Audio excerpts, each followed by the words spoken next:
I love stealth games. Ever since I was young, I loved games like Splinter Cell and Metal Gear.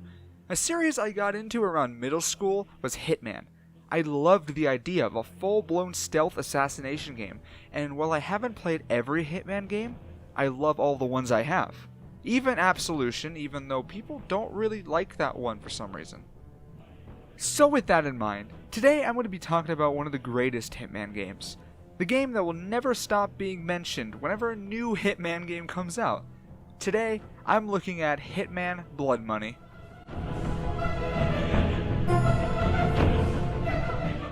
This game is great.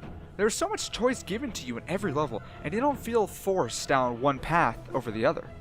Getting a Silent Assassin rating is the best feeling ever, and you may get addicted to it.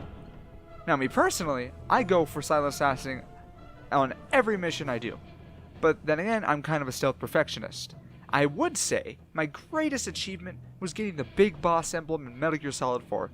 Now, while I don't have any footage of me achieving this rating, as it was before I had an Elgato, and I don't have the emblem on my save file, I've done it. Trust me, I have the items to prove it if I ever play Metal Gear Solid 4.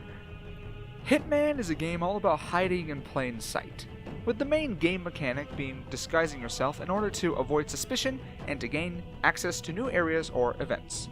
Working together with your handler, Diana Burnwood, you travel the globe and kill your targets with efficiency and ease, being clean, no collateral, unless, you're bad at the game and you just need to do whatever you can to beat the mission.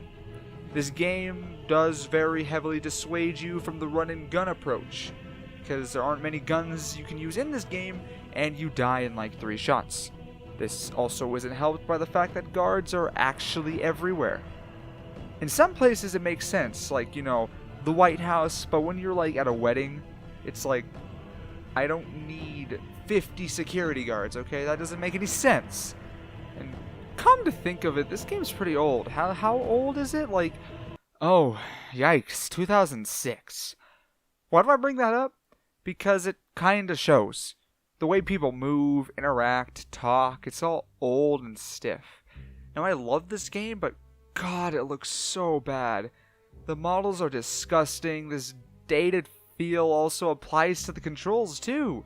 The PC controls are clunky, and the UI in general is hard to understand sometimes. Not to mention, if you play this game at 1080p, everything is so tiny. It's like, Jesus, game, stop being old. So why is this game praised in the Hitman community like the second coming of Christ? Well, boyo, I don't know myself. It is a very fun, intricate game with so much replayability it's insane, along with some funny jokes and compelling targets. Not to mention the actual gameplay, while clunky, is intuitive, and you can make some funny memes with how kind of crap the mechanics of the game actually are. I mean, you can kill people by pushing them into 2-feet holes. Told y'all about it.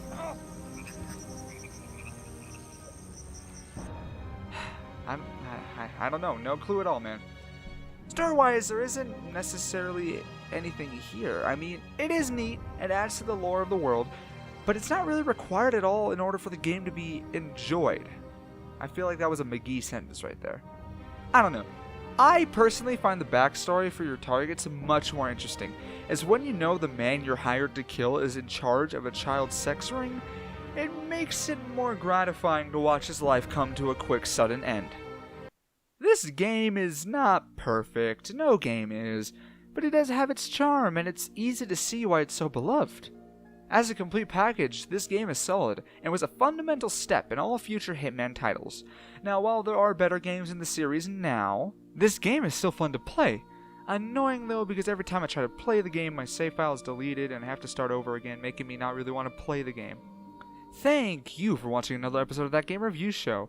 I know I didn't really get into the specifics about the game, but that's because even though I put so much time into this game on both PC and console, I don't know what to say about it. There isn't really much in the way of the story. The gameplay is just fun and wacky too. I know this feels like a phoned-in review, but I actually tried. Believe me. Now, for my next review, I picked up a couple of big weeb JRPGs during the summer sale, so let's see how that goes.